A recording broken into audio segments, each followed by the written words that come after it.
If you're a maintenance supervisor for a commercial property, you've had to deal with everything from leaky faucets to flickering light bulbs. But nothing's worse than that ancient boiler that's lived in the building since the day it was built, 50 years ago. It's enough to make anyone lose their cool.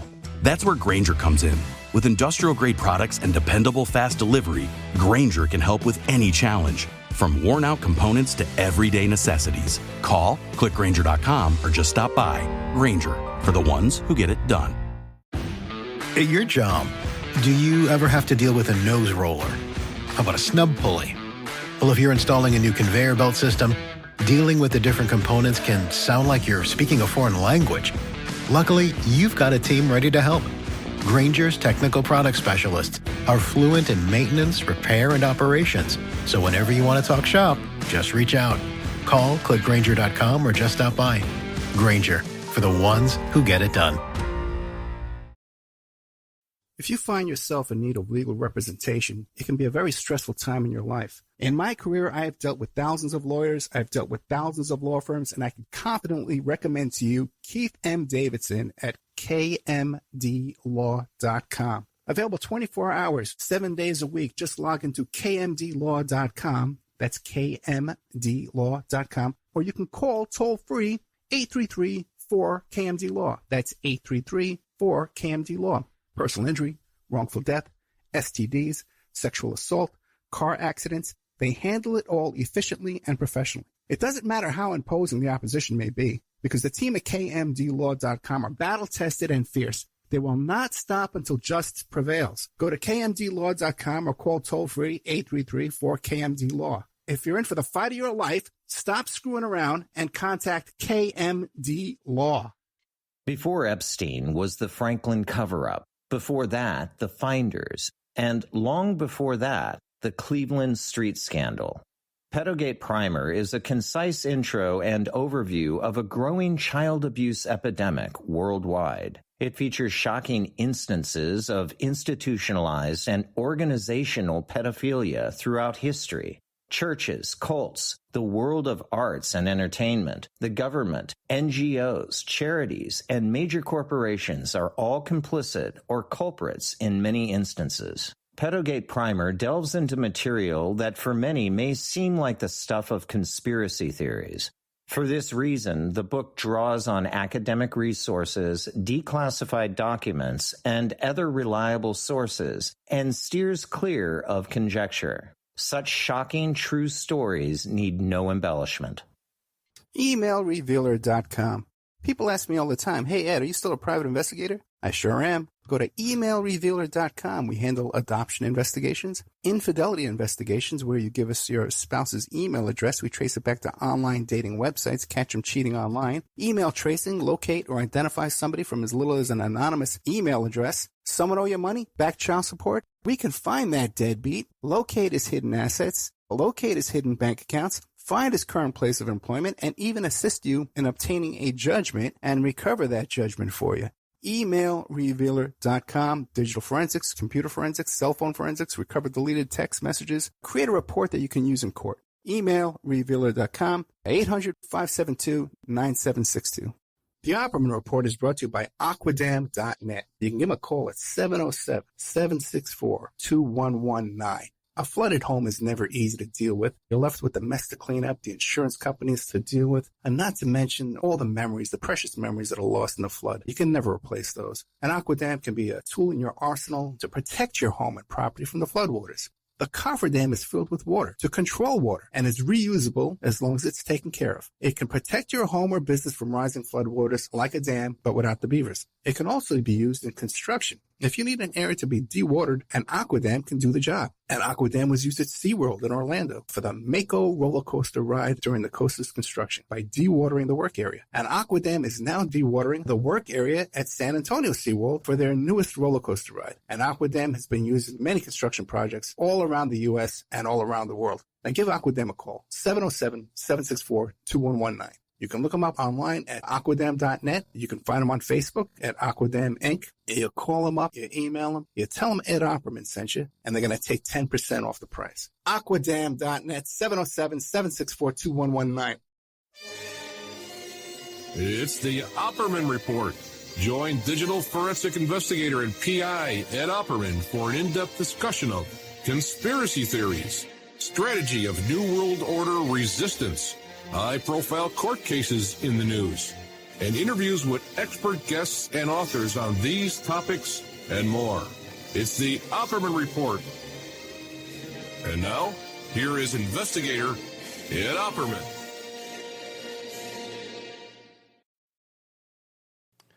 All right.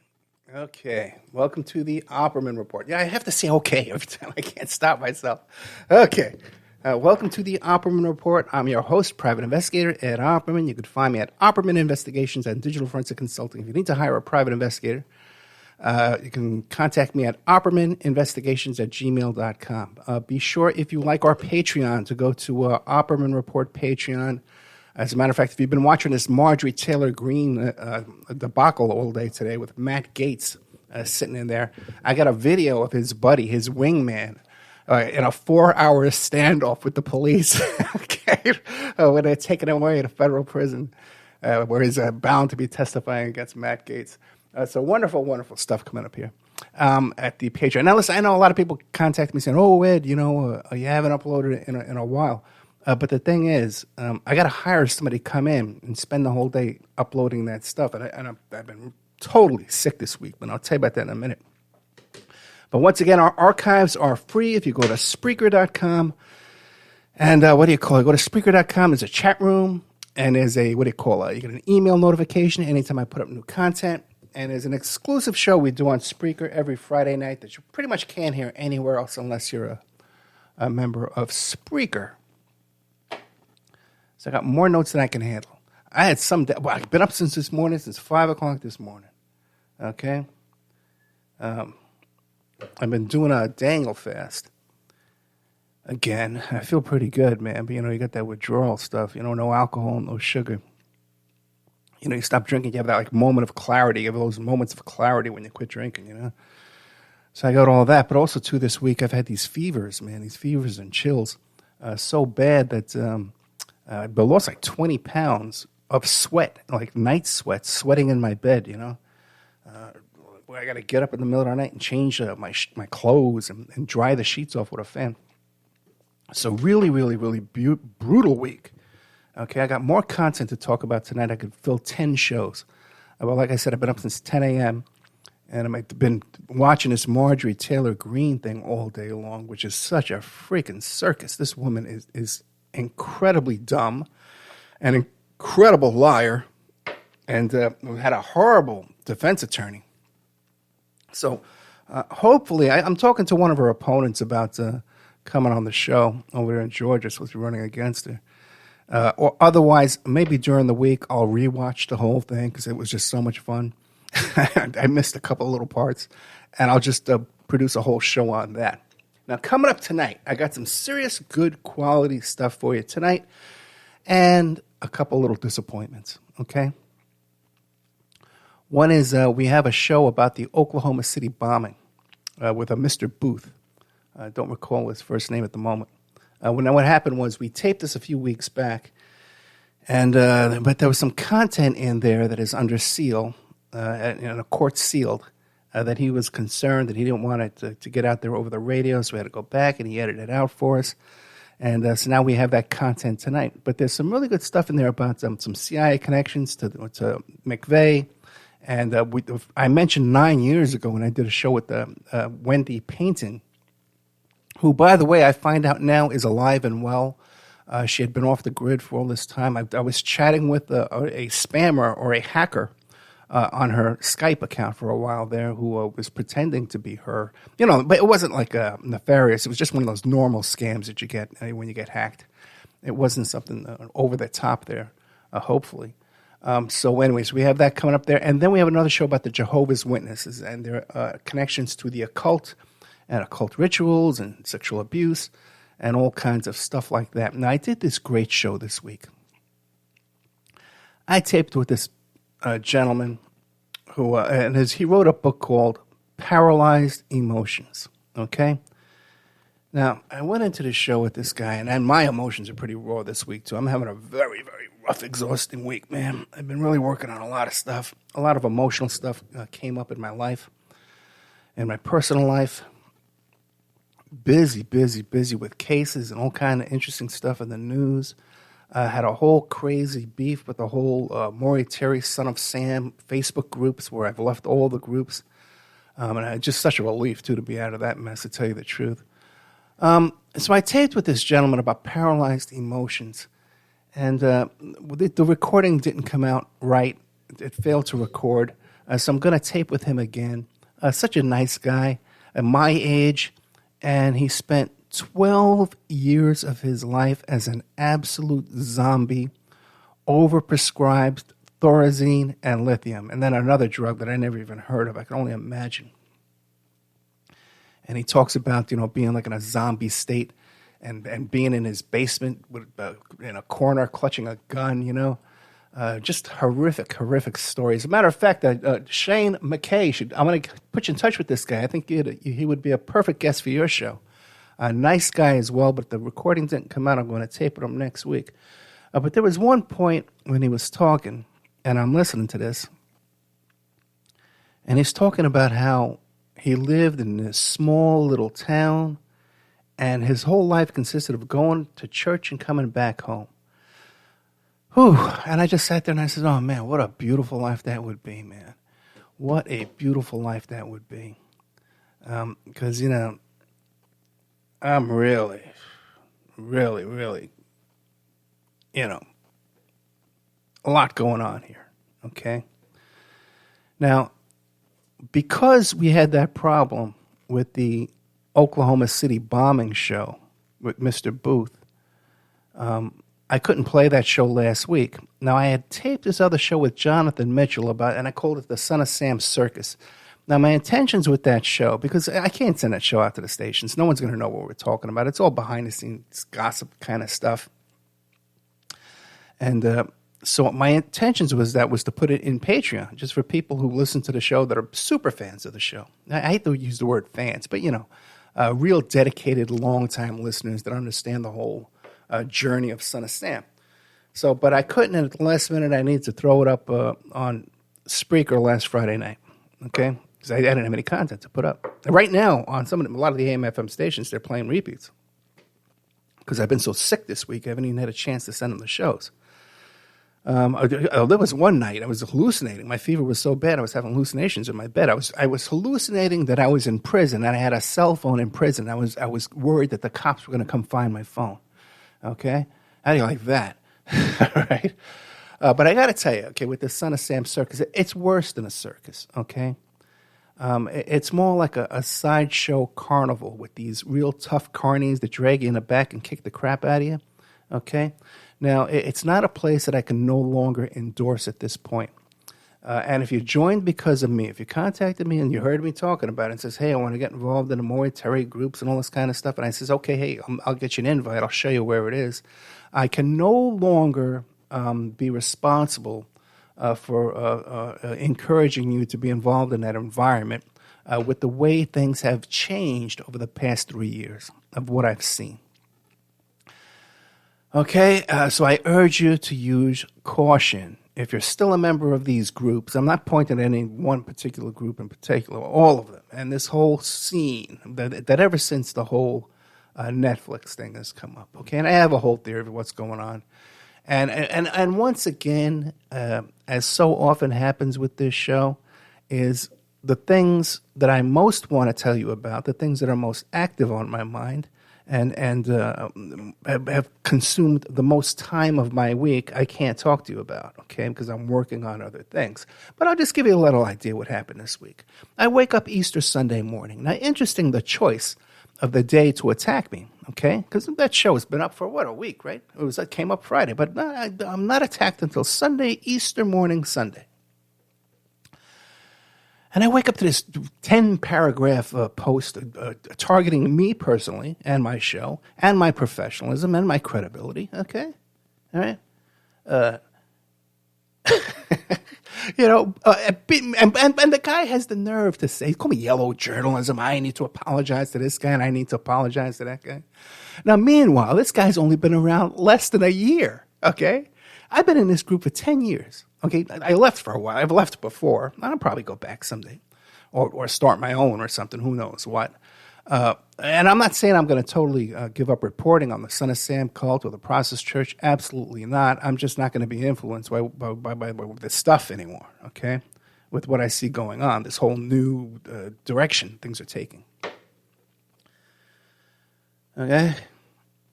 But the guy chooses Sunday morning, this Easter Sunday morning, to attack me. Okay, and of course I lose my temper and I go back and forth. I'm cursing the guy out. All right. Now, it's important to understand, all right, that people show you exactly who they are. All right? They reveal themselves. They just can't help it. And everything done in darkness will come to light. All right? Because if you notice, if you listen to that show, The Son of Sam Circus, right, that I aired last week, it's up on Spreaker, it's up on YouTube and all the podcast platforms. I don't mention a single person's name. But every one of those people we were talking about have come forward and said, why were you saying that about me? Okay? Or other people have said, well, you need to apologize to him. I never mentioned this guy's name. How, if I'm complaining about somebody, how do they know that they're the guilty party? If I'm pointing out somebody's crimes and guilt, how do they know that's them? Okay. How do they know? Unless what I'm saying is true. 100% accurate. Now, while all this is going on, right? So this character, newbie, just shows up, is attacking me on this board. So let me check this guy out, okay? And I look him up, and I see his whole Facebook page is filled with choo-choo trains. The guy's into playing with toy trains, okay? And I thought to myself, I said, man, wouldn't this be great if I could play with toys? If I just had some time in my day to play with them. Ed, what are you doing? Oh, I'm playing with my toys. You want to come over and play? Hey, can Tommy come over and play with me? You know what I mean? Wouldn't that be wonderful? Wouldn't that be the freaking life? Okay? But unfortunately, that is not the life I've chosen. Okay? And I have responsibilities in my life. Okay? Unlike other people. Okay? I'll give you an example, okay? I spent about 3 days this week, up till that point. I'm working on it every day. I was working on it today, too. It involves a case of a young lady who was raped in high school. She was drugged and raped, and then it was filmed. And then this character, this piece of garbage, took the film and he circulated it amongst the school, all his buddies. Okay, so here we have sexual battery, we have production of child pornography, and then we have distribution of child pornography, and even distribution of revenge porn, okay? And I looked it all up, and they all apply in the state where this is all taking place. Now, hopefully, and I looked the guy up, he's got money, he's still got the same prick, misogynist attitude. This guy hasn't matured, he hasn't changed, he's the same guy, maybe doing the same thing. Okay, we're going to find out, okay? But we know he's got money, all right? And a couple of steps here we got to take here. And hopefully not only will we have a civil suit, but we'll get an arrest and a conviction, okay? I'm working on a prosecution-proof report. That's what I'm doing, okay? I'm not playing with toys, okay? Another couple of things that came up this week. Oh, my goodness. Let me pull this up. This is really good. Now, I did a show. What is this? Payment pending. F you. Trump wants a payment from me. I had a guy on the show, Martin Dillon. Remember that? The assassination of Maxwell, of Robert Maxwell, right? And he talks about how Maxwell was a super spy for Mossad and some other things, right? So he's helping me. He's hooking me up with a huge guest, okay? A huge guest. So, oh, man, where is it? I got to find it this way. Let me find the quote he sends me when we're talking about, because he's hooking me up with this other guest, and I'm sick. I'm not going back and forth, man. He helps me out. Let's see. I'll try that one. And we're going back and forth, and he tells me that, come on, what is that line? It's a great line. I got to find it again. Proposal.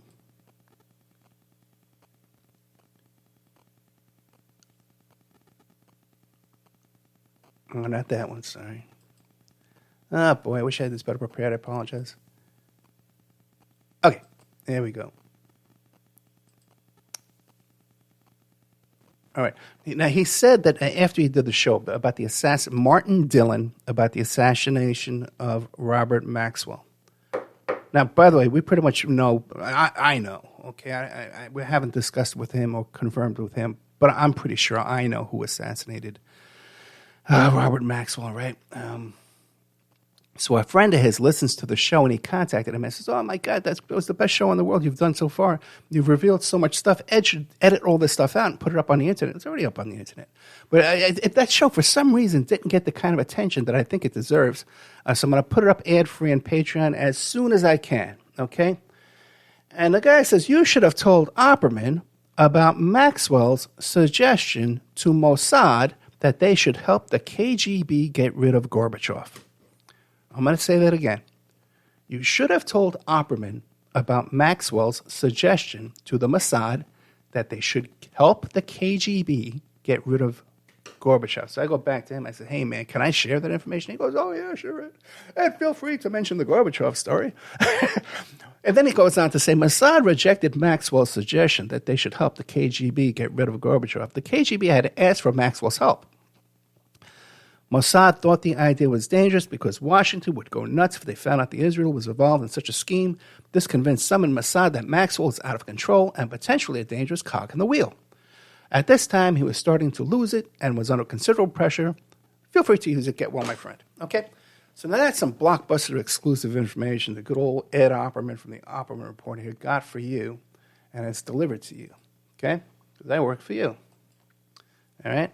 Now, so I'm working on that whole thing, right? And then, by the way, too, the whole Johnny Depp Amber Heard thing. Now, if you don't know about my involvement in that, I'll tell you right now. You might recall I had Paul Baresi, private investigator, Hollywood fixer, Paul Baresi on the show. I don't know if we talked. I replayed the show recently, and I don't know if we talked about it on the air, but off the air, it turns out that he was the private investigator for Amber Heard. And so when he was on my show and talking on my show, Johnny Depp's attorney listened to my show and then went and did an article insulting Baresi. Baresi got all pissed off about that, back and forth. Next thing you know, Baresi is no longer working for Heard, okay? And he sells a story to the tabloid saying, oh, I was hired by Amber Heard to locate information about Johnny Depp, and I couldn't find anything wrong with him. I don't know what they're talking about. Johnny Depp is such a former wonderful guy. Right? Now, take that with a grain of salt. Okay, I know what really went on in all that situation. I know what really happened. We've had discussions about the whole real thing. And I think some of it's coming out in this trial, because there's a whole big drama going on behind the scenes. I don't have time to look into all this stuff bit by bit. I'm working on that. I'm working on another thing. And then also, too, at the same time, I had a former employee who I've known, like, 2003. Okay, she worked for me. Okay, back in Vegas. And, we left off on not the greatest terms. But the thing is, she knows that I'm a kind of guy that can help somebody when they're in trouble. So she was in trouble, and I was going to get her a bus ticket to come down here and do some work for me. There's a mall right down the street where you can walk, so she could stay here for a month before Vic gets back. And she can work for me. We get some work done, upload these Patreon shows, and she can go get a little job at the mall, save up the money. I'll pay her here, too. Save up your money. You have no expenses. I'll take care of everything. So I'm working on this. She missed the bus. She had another bus ticket. Another hotel room. I said, so I'm dealing with her. I'm dealing with this other case, which is a big, serious case, which is a big case. Putting a guy in prison is a big case. It's serious business. It's not playtime. It's not choo-choo trains. It's serious work. Okay, you got to do everything right. You got to make sure. You got to check every jot and tittle. Okay, make sure you got your ducks in a row. Okay, because you don't want this. You don't want to put the wrong guy in jail, and you don't want to put the right guy not in jail. Okay, you want to do things right. And then plus, too, there's a lawsuit. You want to make some money. Okay, get some justice, some compensation for your losses, and compensation for my efforts. So we're working on all this, and I'm on the phone with Victoria, okay? Now, let's make it clear, Victoria is my number one priority in life, okay? My kid, a lot of people come to me for advice, consultation, stuff like that, but my number one priority is my daughter, who is at a stage in her life where she's planning for her future. She's got a dynamite future in front of her, okay? She's working on all these different internships. You guys would be so, we can't tell you specifically because I got so many damn freaking stalkers out there. We can't tell you specifically what we're doing. But this kid's got a real head on her shoulders and she's really going places. And when she needs advice, I drop everything to consult with her and advise her. It could be her love life. It could be her relationships. It could be her friendships. It could be school. It could be work, career advice, whatever. Okay? Doesn't matter. She comes first. And we're going to be getting into that too. So while I'm on the I got 3 people on the line. And I got these nuts from this damn Son of Sam bunch annoying the hell out of me, messaging me on Facebook. Ding, ding, ding, all this crap. Ed, this guy's crazy. This guy's bad. This guy's good. Blah, blah. But phone calls behind the scenes, crazy messages on YouTube. So, I just sat there and I said, that's it. Boom, I'm done. I'm done with all these nuts and all these characters. Boom, boom, boom. I deleted every freaking group. I left every group. Okay, now I even get more messages. Oh, Ed, why'd you leave? Okay, here's the deal, man. Okay, and I felt such a relief. This is why I know I'm doing the right thing.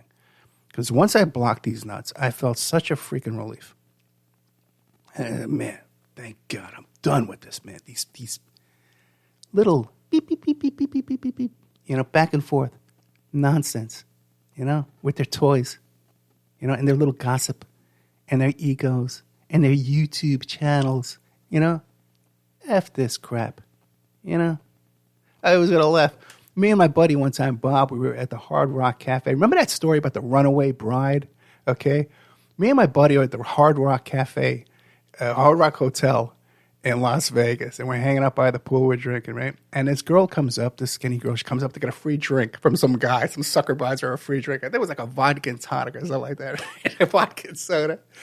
And he starts calling her free drink girl.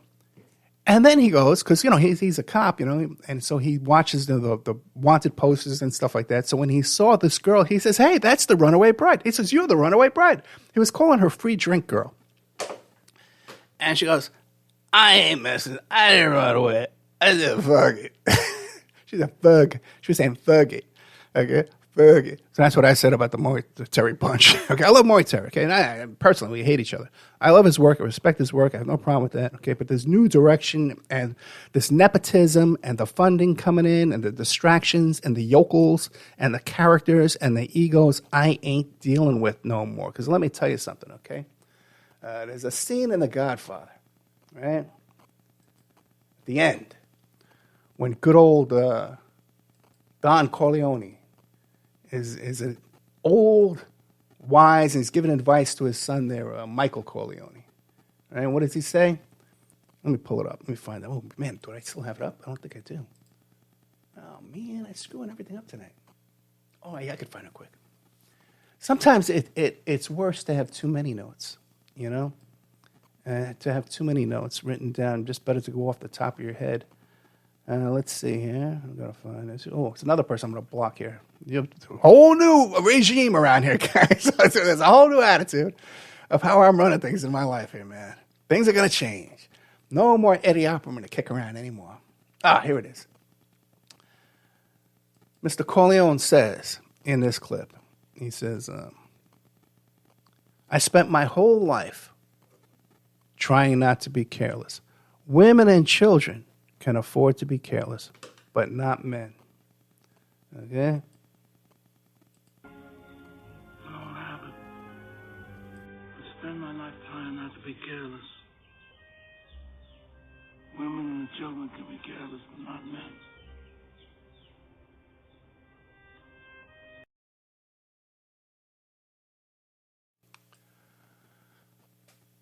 Okay, so it looks like we're going to be going over time tonight because we're halfway. It's already halfway through the show, and I'm not even close to even touching on my main stuff that I want to tell you about. I had an ex-girlfriend come into my life this week that was like a mother to Victoria when she was little. But besides Don Corleone, he always gives good advice, right? And in the Bible, it says, when I was a child, I spoke as a child. I understood as a child. I thought as a child. But when I became a man, I put away childish things. And this is where I am in my place in my life, okay? I've put away the toys, okay? And now I'm putting away the childish gossip and the egos and the YouTube and the nonsense. I'm putting it away. Goodbye, okay? And I'm putting – and by the way, too, this character, man, with the choo-choo trains, this guy who's coming for advice and can you do this for me? Can you find this guy for me? And now it's yellow journalism. F you, man. You know, give me a break. I'm too old for this stuff, man. And that's what we're getting to, too. So the name of the show is Taking Care of Business. See, but what that's really about, what's going on with these notes? I'm going to have to go to the other ones. I screwed up.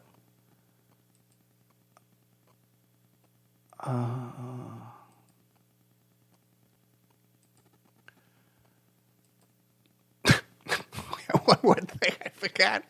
Okay, I got two more things. I don't know why those notes didn't come up, but two more crazy things came up. One is this guy contacted me this week involved in a criminal trial, and he sent me some evidence to preserve for him and safeguard for him, okay? So it's another thing keeping me busy this week. But another one, it's really funny when this actor comes to me, right? He says, hey, Ed, my name is so-and-so. I'm an actor. I'm going to be playing a part of a guest you had on your show. I'm going to be playing a part. I'm going to be playing his part in a movie. So can you put me in touch with him? Okay, not right. He said, can you put me in touch with him? So I contact the guy, and I said, hey, man, this guy, this actor is going to be playing you. He wants to talk to you. He goes, oh, thank you so much. And I said, hey, by the way, your smuggler friend that you put me in touch with, I contacted him, and he never got back to me. Your smuggler friend with the cocaine hotel guy, and he goes, oh, which one?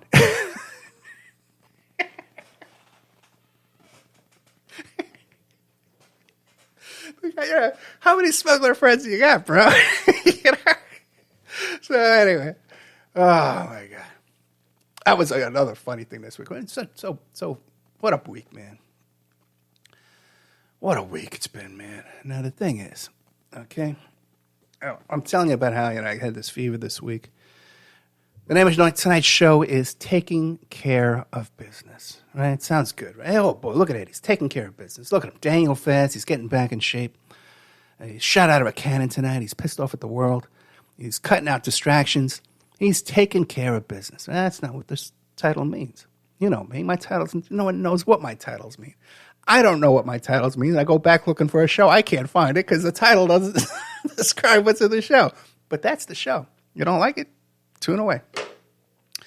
Remember, I had Hank Harrison on the show. Don't buy the book. If you're this kind of person, he must have said 25 times, don't buy the book. Okay, that's me tonight. Don't listen to the show. Okay, let's check over here. See what's going on. I'll tell you the whole story. Chat. Chatters chatting away. All the good chatters in here. Okay, no commercials tonight, guys. Guess what? We're chugging through. Now, the name of the show is Taking Care of Business. Now, it's not what you think, okay? Because like I said, I've been real sick this week, man, and real sick, And I got this arm, my arm, I tore my bicep. My arm is useless, And now the other arm is weak and soft. I'm flabby all over. I gained a lot of weight, but I lost a lot of weight this week starting the Daniel Fast. And so we had finally gotten some medical insurance when we moved here to Florida, okay? But what happened was, I set up the automatic payments, and it would tell me, oh, thank you for the payment. But then they'd say, we didn't get your payment. Who knows what the hell happened? But they canceled the insurance, and then they sent me a check. Who knows? I can't figure it out. So, and I got too much going on. So I said to Vic, hey, man, go in there and go on the website and call them up and reinstate my insurance for me. So you know how everything is nowadays. What's your maiden name? What's the social security number? Who prove who you are? Well, we can't talk to you. We have to talk to you. So finally, they made this accommodation where she had to fill out this thing that they would talk to her instead of me. So I get this email and it says, do you authorize appointing Victoria Opperman as your caretaker? Taking care of business, caretaker? Okay. Man. Like, just imagine. You know, you're going through all this crap. You know, people, you thought you were friends, you're helping. You know, some of you are helping, insulting you, stabbing your back, you know? Working on all this stuff, you know? Distractions. And now, we're a little, I used to call her Monkey, you know, when she was little. I still call her Monkey, you know? Because they had to hold this thing when I was teasing her, a little girl. I used to tell her that she was really a monkey, and we got her from the zoo, and we cut her tail off, and we shaved all the hair off. And I says, look, you like to eat bananas, right? She goes, yeah, I do. So she, for a while, she really thought she was a monkey. This poor kid, she went through so much torture with me. But now, what? My little girl is my caretaker? You know, she's not really my caretaker, but there it is in writing. She's my caretaker, you know.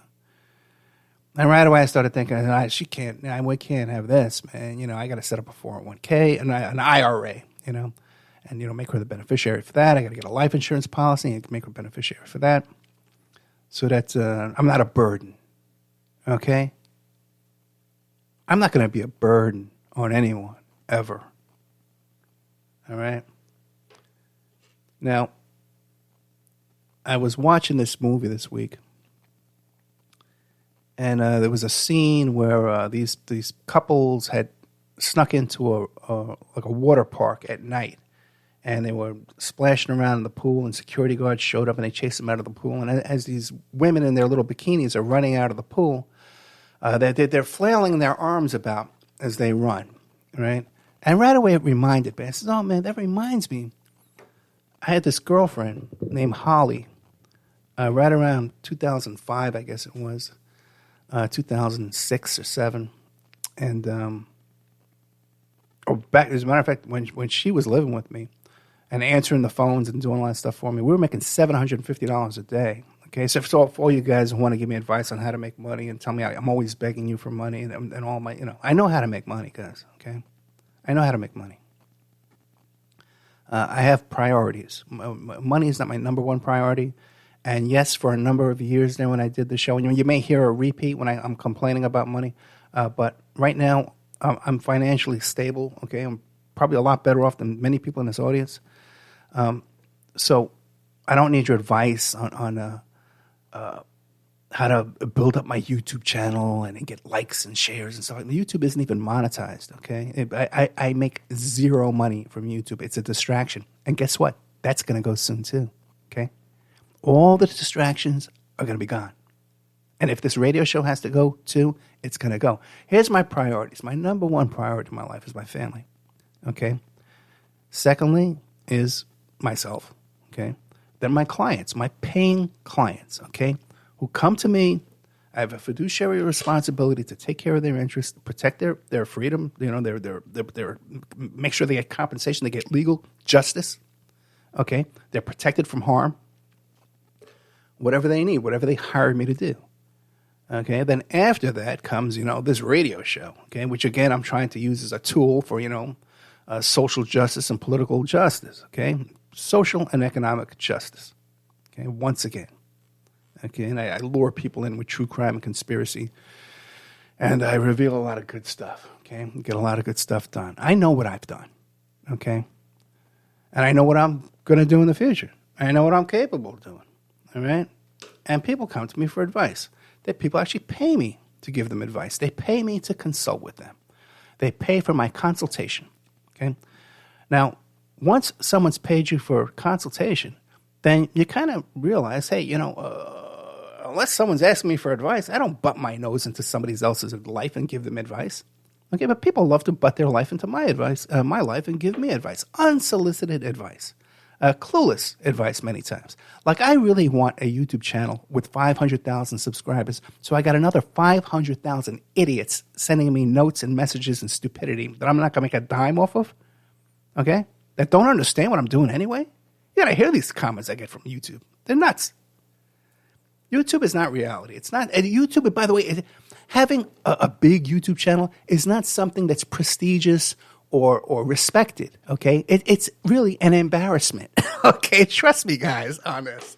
All right, when I'm talking to people from the New York Times, okay, you know what I mean. I don't discuss my YouTube channel or the Wall Street Journal. How are we doing here? Little angry tonight, right, guys? A little angry tonight. So I'm watching these girls with their bikinis jumping out of this little pool, and it reminds me of my girlfriend Holly. Like I said, when she lived, we made all that money, and she was like a mother figure for Victoria. Oh my God! And Vic was starving for mother female attention at that time in her life, and Vic just loved her, and she was so much fun. Oh my God, I could tell you stories. There was one night she used to like to drink a lot of wine, you know. And she got really drunk, and she wanted to wrestle in the living room. She said, "Size don't matter. Size don't matter. Right here, right now. Let's go. Right here, right now. I'll wrestle you. And I said, "Holly, calm down. The dog will go crazy. Upstairs, right now." It was crazy, man. But she was adorable, and she was beautiful, a sweetheart. And what do you call it? If you go to my Facebook, we went to Easter Sunday. There's pictures of her on Easter Sunday. Beautiful, beautiful girl. Tiny, skinny little girl. As a matter of fact, when I'm going to tell you this story, we went to the lake one time. We had to hike first and then go swimming in the lake. And she actually wore Victoria. But Victoria's like 8 years old, and she wore one of Victoria's bikinis. That's how small she was. Okay, you know, she was tall and, you know, everything, man, squeezed into this damn thing. But, you know, just hysterical. So we used to take this hike out in Las Vegas called the Callaville Trail. Okay, and when Victoria was little, you know, we would just, I would love right now, if I had wishes, man, you know, I could just wish that I could just be back in Vegas, you know, and be in good enough shape, you know, to hike that trail again, like one more time and go swimming in that cool water and just that heat, you know. We've done it so many times. Now, back then, man, me and Vic were fit, man. You know, we would hike for 12 hours, swim all day, and sometimes even, you know, she'd come home and ride her bike with her friends and play all night, you know. And while I'm passed out drinking beer. So before we would go on any hike, especially one that long when she was that little, I would do it myself and say, well, you know, let me see, is she capable of doing this? And am I capable of doing this with her? And if anything went wrong, could I carry her back? Okay. And I wouldn't take her on a hike all the way to the end, at least, unless I knew I could get her there and if I had to carry her back. Okay. In the early days of these hikes, I would bring buckets. I'd bring a thing of ice and water. I'd bring like 40 pounds in my backpack of supplies. And toward the end, we had like one little bottle of water each because we got so good at it. So the Callaville Trail was a beautiful trail, man, you know, in Las Vegas. And it holds a special place in my heart because whatever, fate, coincidence, or whatever, when I dropped her off at college in D.C. and I was flying back to Nevada, for some reason, the plane took this course right over the lake and right over the Callaville Trail so low that I could point and show to the guy next to me, oh, look, this is where we go hiking all the time. And in this hike, there was beautiful, especially there was one time I did it this right at the beginning of the season, like right around now, you know, like around Easter time, where there was all these beautiful wildflowers, and when you went over one hill, it was different color, purple, and then yellow, then white. You know, it's just beautiful. And there's river rock up there, and there's lava rock, and there's red sand. You know, just incredible. Then you get to the water, you go swimming out there. And so when I did the hike by myself, there's this part that we used to call the tricky part, okay? And it was like from one peak to another peak, and it was extremely narrow. And if you slipped down and started sliding down, it could be dangerous. You know, you could tumble down and you get really hurt, could get killed. But, you know, most likely, if you were to slip on there, you know, you could kind of slide down and someone could get you. So, but I wasn't going to risk this with the kids because we also took Victoria's best friend on this hike too a couple of times. So what I did was I went out and I bought her this really expensive Camelback, you know, Camelback that you fill up with water and it straps to your chest, and it had a handle on the back. And then I added to it some zip ties and like another little strap to it and some Velcro and stuff so that it was seriously secured to her body. So that when it was time to do that tricky part, I would go first. I would take off my backpack, leave it there, go back, pick her up, and then walk behind her on this thing holding this, I'm gesturing with my hand, holding the back of this camelback as we would cross this tricky part. And when we had a friend too, I would go back and forth twice, you know? And I can remember, what do you call it? And also, too, when you got to the end of this trail, like boats would come by and they would say, well, where's your boat? How'd you get here? And I said, man, we walked. We hiked. Me and this little 7-year-old kid, this 8-year-old kid, you know, or sometimes 2 8-year-old kids. And then me and my girlfriend, Holly. And the reason why this reminded me of her is one time we went there, you could do some cliff diving, and as she would be climbing up the cliffs to balance herself, she was balancing herself with her arms the same way these girls were running along in their bikinis, running away from the security guards. That's what made me remind me of Holly. So I went and I looked her up. I said, you know, I tried to find her over the years, but I did finally find her, you know. And she's doing good, you know. She's doing good. She's in California, and she's surviving, you know, which I feared the worst, you know. Now, and there was one time when we all went there with me, her, and Holly, and I had forgotten my goggles to swim with, and I can't swim without goggles because I got these contact lenses in my eyes. And if they've come out, these are very expensive contact lenses, I would be really screwed. So one time we were hiking about halfway, and I stopped. I said, oh, man, I don't have my goggles. You guys keep going. I'm going to run back to the car, and I'll run back here and catch up with you. That's the kind of shape I was in. That's the kind of health I was in. And then when we got to there, I'm swimming back and forth. I'm just swimming 3 miles, you know? Of course, that was a long time ago. Not that long ago, 13 years ago, right? You know? Not that long ago, man. You know? And here I got a caretaker. Okay? Not a real caretaker, but the word caretaker. All right? So, it's not quite something that you like to hear. You know? So, just like, you know, Don Corleone is a cautious man, you know, and women and children can afford to be careless, you know, but men can't afford to be careless, you know, just like I had to take precautions going ahead, you know, at the tricky part. I prepared, I planned, you know, for that part. That, you know, I had the camelback that I could hold on to my kid. I had water, you know, and even too, sometimes too, when we do these long hikes, on the way up, I would take a couple little bottles of water and I'd stash them so that when we come down, we'd have some water left because a couple times you ran out of water. Ooh. Man, we would do this 12-hour hike, man, up Black Mountain in Henderson. There was no lake there to swim around in, okay? And when you got to the top, you could see all the way to Arizona. You could see the Strip. You could see Mount Charleston.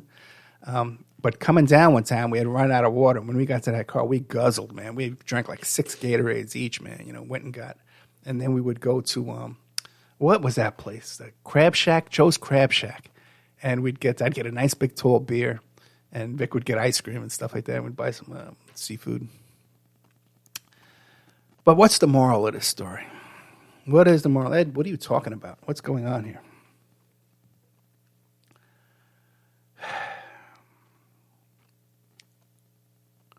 Going forward, okay?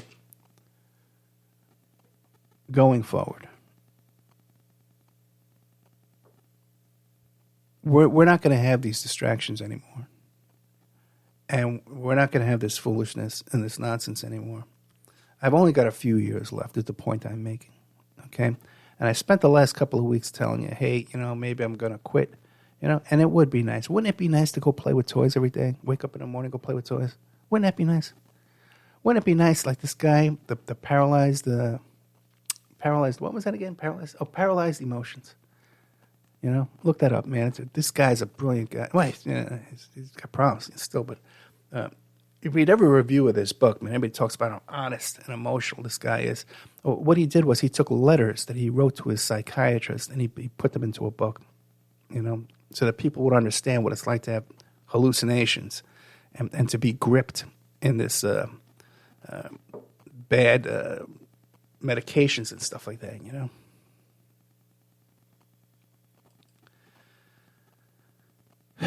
So I've been talking the past couple of weeks about retiring from the show, okay? And that's not going to happen because I'm not finished, okay?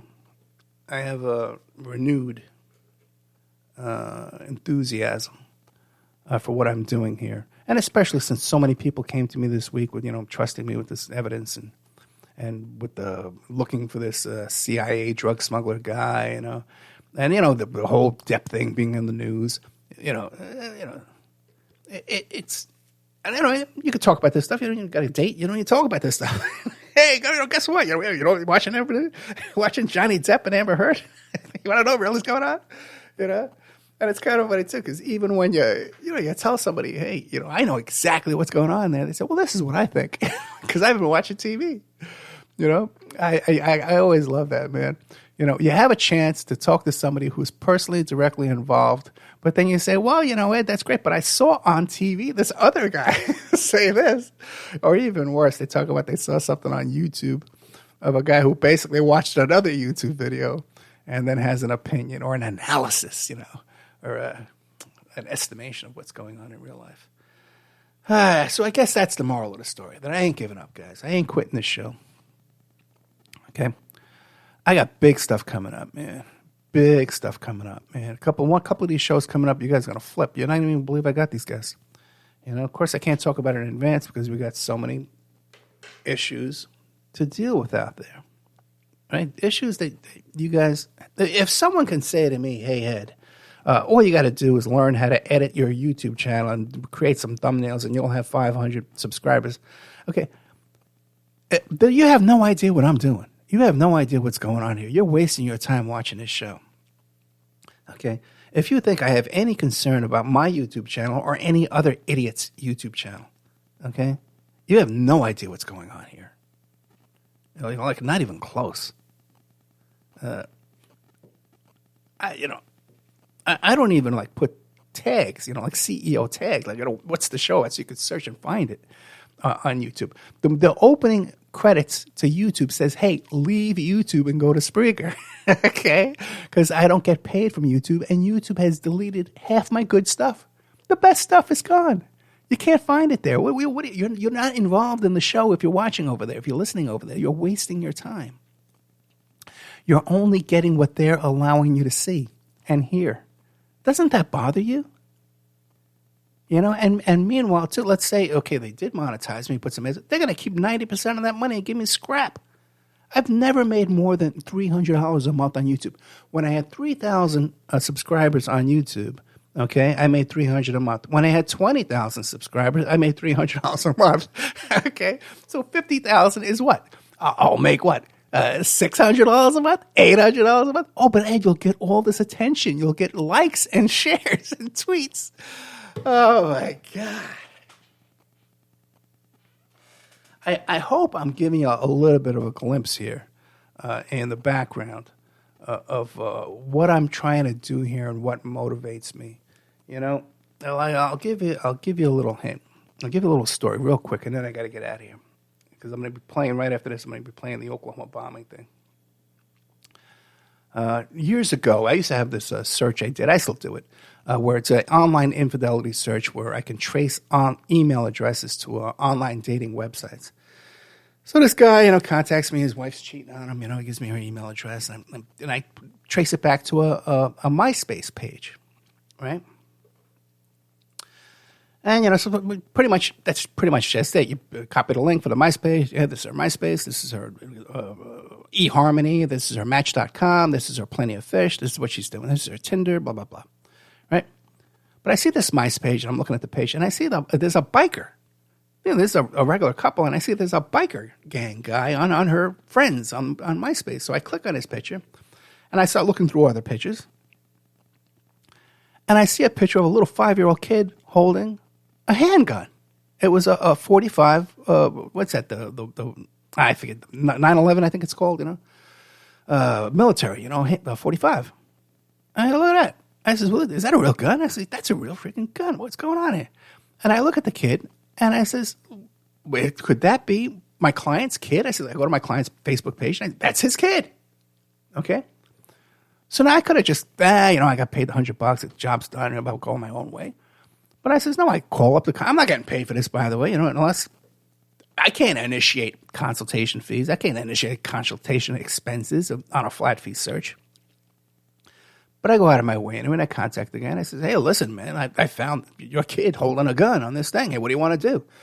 And he goes, oh, my God, what can we do? And I said, well, if you want me to work for you, I need a retainer. I'll take care of this. that's child endangerment, I think. I think we can get this guy arrested. I think we can get your wife arrested. And custody, we can definitely take care of here. Just put me on, give me a retainer. I'll work on this.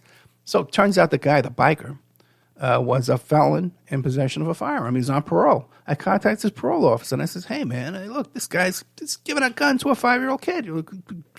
Take it away. Okay, take him to jail, my friend. And he goes, you know what? We can't. Not for that, because they could be teaching the 5-year-old gun safety. That's not an offense. That's not a violation. He goes, but, felon in possession of a firearm, that we can go. You send me this picture, I can go search his house right now. If we find a gun, he's going back. And that's what happened, okay? So I could have took a nap. I could have went to go play with my toys, right? I could have retired, went to church, came home, lived a nice, quiet life. But I went the extra step. Made a couple extra bucks. Got some justice for this poor father whose son was in a house with some convicted felon with a firearm. Okay? You got my point. That's what I'm trying to do here for you. Okay? You guys are your third in line. Okay? First comes my family, then comes my paying clients, then comes you. But don't think I don't work out my heart for you week after week after week. And guys, if I can't get the stuff up on Patreon, there's 200, 300 shows on Patreon. That's not enough. Okay? You need a brand new one right now tonight. Okay? As soon as I get somebody in here to put them up, we'll put them up. Okay? That's the deal. If you don't like that deal, we don't have a deal. All right, guys. But the moral of the story is, I don't know what the moral of the story was tonight. Something about caretakers. I don't know what it was. Kind of got lost a little bit tonight. Sometimes you can have too many notes. But I think we'll do better next week when I'm not detoxing and all this kind of stuff here. So good night, and have a good evening there. Good night.